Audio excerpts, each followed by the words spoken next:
सुधा दीदी ने आते ही आदतन पति बच्चों और आस पड़ोस की बुराई शुरू कर दी थी, जो मेरे क्या किसी के लिए भी नई बात नहीं थी। मधुप ने तो इनके शुरू होते ही तुरंत ब्रीफकेस उठाकर ऑफिस की राह पर ली। छोटी बेटी श्रेया टिफिन उठाकर कॉलेज निकल ली और मैं सदैव की भांति किचन संभालते शांति से इनका आलोचना पुराण सुनने लगी। सुधा दीदी का स्वभाव भी ऐसा है, पर्चीदार निवेशी, हमें दूसरों में छेद ढूंढने में लगी रहती है। इसी कारण उन्हें ना इनके घर वाले तवज्जो देते हैं और ना बाहर वाले। जब बहुत भर जाती हैं और कोई सुनने वाला नहीं होता तो भड़ास निकालने मेरे पास चली आती हैं। वो तो सब उगलकर हल्की होकर चली जाती हैं, लेकिन मेरा मन कई दिनों तक भारी रहता है। मधुप और बच्चे इनके इसी स्वभाव की वजह से हर वक्त इनसे कदरी काटने में लगे रहते हैं, पर मुझे मजबूरी में सब कुछ सुनना और झेलना पड़ता है।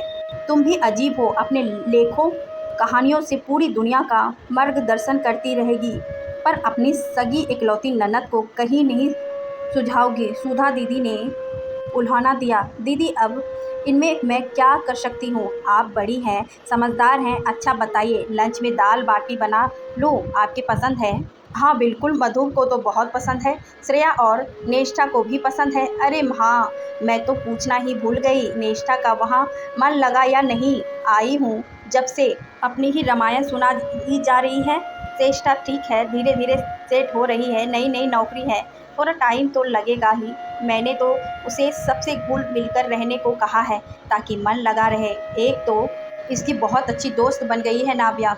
सुधा दीदी को नेष्ठा के बारे में बताते हुए मैं अन्यासा ही उसके ख्यालों में खो गई थी। इंजीनियरिंग करके नेष्ठा ने गुड़गांव में एक खयाती पर्याप्त एमएससी ज्वाइन किया था। नाव्या उसके ऑफिस में ही काम करती थी और उसके पास वाले फ्लैट में ही रहती थी। दोनों साथ साथ ही ऑफिस आती जाती थी। नाव्या ने नेष्ठा को उसके ऑफिस के सभी क्लाइंट्स के बारे में पहले ही पूरे जानकारी दे दी थी, जो नेष्ठा ने खूब मज़े लेकर मुझे सुनाई थी।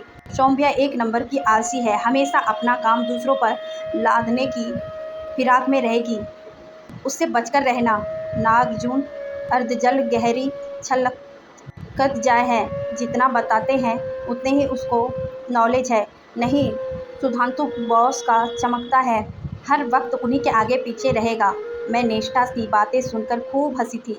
अच्छी दोस्त बनाई है तूने, इधर उधर की लगाई बुझाई से खूब मनोरंजन करेगी तेरा। इस तरह हल्के में उठी बात हल्के में ही समाप्त हो गई थी। नेष्ठा का प्रसंग छिड़ जाने से मुझे अचानक यह भी याद आया कि कल उसका पहला प्रोजेक्शन है।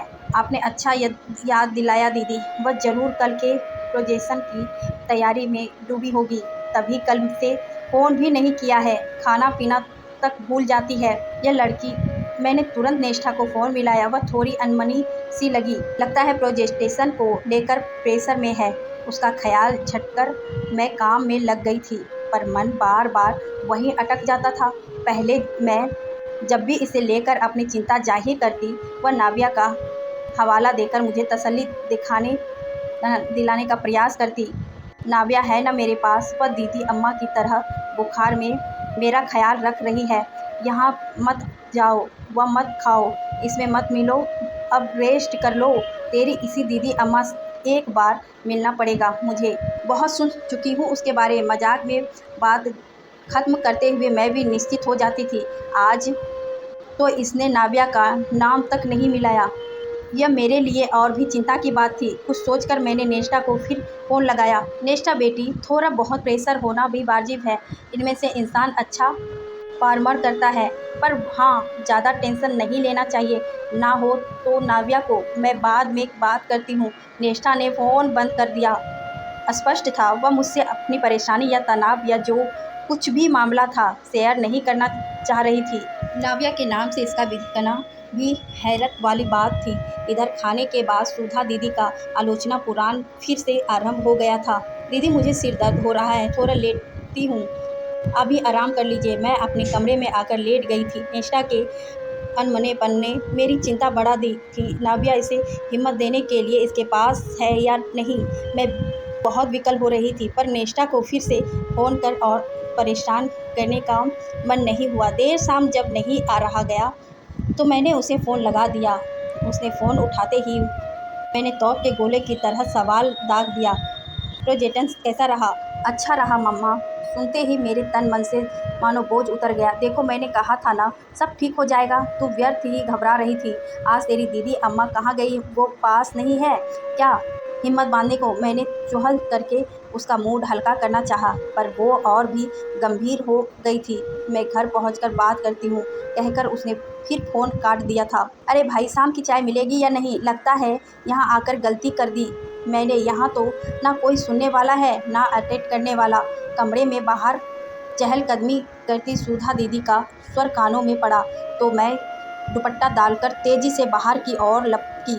सुधा दीदी का बड़बड़ाना जारी था। मैं जवाब दी और बिना रसोई में घुसकर बिना चाय बनाने लगी, साथ ही नाश्ता भी लगा दिया। हाथों के हाथ साथ साथ मेरे दिमाग भी तेजी से चल रहा था।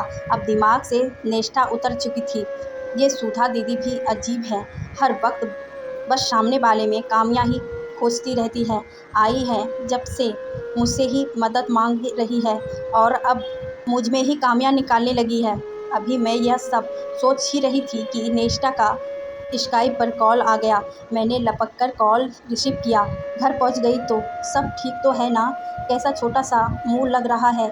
ना हो तो नाविया को बुला ले, वह रुक जाएगी तेरे पास। नाविया नाविया नाविया नाम मत दो आप उसका मेरे सामने। निष्ठा बिफर गई। मेरा जी धक से रह गया। क्यों, क्या हुआ? गलती मेरी ही थी जो उसकी हर बात पर आंख मूंद कर भरोसा करती रही। उसके कहने में आकर मैंने सबसे किनारा कर लिया था। मुझे क्या पता था वह मेरे साथ ऐसा करेगी? जरा साफ साफ बताएगी। मेरे अधीर हो उठी।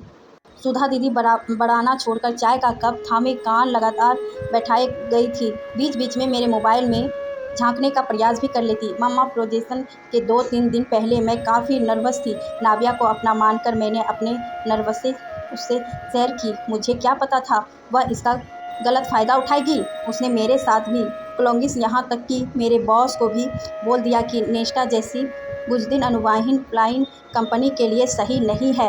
वह बाहर से ही आई डेलीगेशन के सम्मुख कंपनी की चाक गिरा सकती है। प्रोडेक्शन वाले दिन जब सोबिया ने मुझे यह बात बताई तो मुझे यकीन नहीं हुआ। मैं सपने में भी नहीं सोच सकती थी कि नाविया ऐसा कर सकती है। लेकिन फिर नागार्जुन, करुणा आदि सभी ने यही बात दोहराई तो यकीन करना पड़ा। मैं भी और भी नर्वस हो गई थी कि इस बीच आपका फ़ोन आ गया।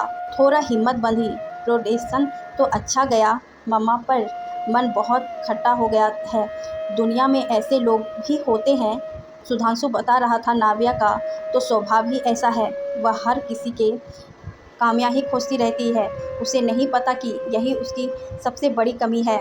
मेरी नज़रें नायाज सुधा दीदी पर घूम गई। मन में कुछ पौधा क्यों ना एक तीर से दो शिकार किए जाए। नेस्टा बेटी, तुम्हारे दोस्त सही कह रहे हैं। होते हैं दुनिया में इस तरह के भी लोग। मक्खी का स्वभाव देखा है तुमने? एक पूरे सुंदर शरीर में मक्खी कहाँ जाकर बैठती है? जहाँ छोटा सा भी घाव हो, क्योंकि उसका स्वभाव ही ऐसा है, हर कहीं गंदगी बुराई खोजने का। मैंने गौर किया सुधा दीदी सब पका गई थी। मैंने गौर किया सुधा दीदी लिट्टन बन रही थी। नेस्टा अभी भी असहम जस्मी थी। लेकिन मम्मा, नाविया ने हमेशा मेरी हेल्प की है। मुझे समझ नहीं आ रहा है उसने आगे दोस्ती करनी चाहिए या नहीं। नेस्टा के चेहरे से उसकी परेशानी साफ झलक रही थी। मुझे उस पर दया आने लगी। पहले अपने चेहरे से तनाव हटाओ। तनाव में रहोगी तो पिंपल्स हो जाएंगे और रोओगी तो रिंकल्स हो जाएंगे। इसीलिए मेरी बच्ची हमेशा सहन करो ताकि डिप्रेशन हो। नेस्टा के साथ ही मेरे समीप बैठी सुधा दीदी के चेहरे पर भी मुस्कान आ गई थी। गुड, एक बात और, ऑफिस के काम के ज़्यादा तनाव लेने की आवश्यकता नहीं है। इस बारे में एक मज़े की बात प्रचलित है, तुझे बताती हूँ। प्रचलित काल में जो लोग अपनी नींद, भोजन, हंसी, परिवार, अन्य सांसारिक सुखों को त्याग देते थे उन्हें ऋषि मुनि कहा जाता था, और आज कलयुग में उन्हें लाइन ऑफ द मर्थ कहा जाता है। वेरी टू मम्मा। नेस्टा खिलखिलाकर हंस पड़ी थी। मैं अपने प्रयास में कामयाब रही थी। उसे सहज होते देख मेरे चेहरे पर भी मुस्कान खिल गए। नाविया ने एकदम किनारा कर लेने की आवश्यकता नहीं है। उसे खुद ही अपनी गलती का एहसास हो जाएगा। ऐसे लोग अधिक समय तक किसी के प्रिय नहीं हो सकते। बिल्कुल ठीक कहा आपने। अब मुझे समझ में आया ऑफिस में सभी लोग इससे कटे-कटे क्यों रहते हैं। मैं उसके जैसी हरगिज़ नहीं बनना चाहती थी। उसने तो मेरा प्रेजेंटेशन खराब कर मेरा करियर ही डुबा दिया होता। ऐसा कुछ नहीं होगा मेरी बच्ची, तुम अपने लक्ष्य तक ज़रूर पहुँचोगी। लक्ष्य को बांधने से पहले तीर को भी थोड़ा पीछे खिसकना होता है, तभी वह आगे लक्ष्य की ओर बढ़ता है। ज़िंदगी में भी कई बार आगे बढ़ते एकदम ठिठक जाते हैं, पीछे मुड़ जाते हैं, पर फिर सही राह पकड़ लेते हैं। अरे बातों बात में तुझे बताना ही भूल गई, बुआ आई हुई है।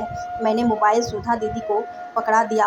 प्रणाम बुआ, कैसी हैं आप? फूफा जी, दादी जी और दीपू कैसा है? निष्ठा ने चहक कर पूछा। सब ठीक है, अपने अपने काम और पढ़ाई में व्यस्त हैं, बस मैं ही खाली दिमाग शैतान का घर हूँ। खैर छोड़ो, तुझे जब भी ऑफिस से छुट्टी मिले दिल्ली आने का प्रोग्राम बना लेना। तेरी माँ से भी यही कह रही हूँ कि हर बार मैं ही चली आती हूँ, कभी वह भी तो अपनी ननद को संभालने आए।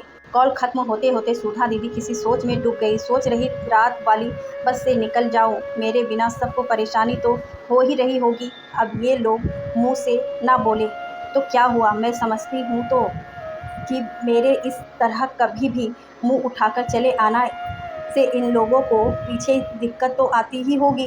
तुझे भी परेशानी कर देती हूँ। मैं नहीं करती ही रह गई। पर सच कहूँ तो सुधा दीदी को अपने घर लौटने के लिए सामान बांधते देख मुझे अच्छा लग रहा था। सुबह का भूला शाम को घर लौट जाए तो खुशी तो होती ही है ना।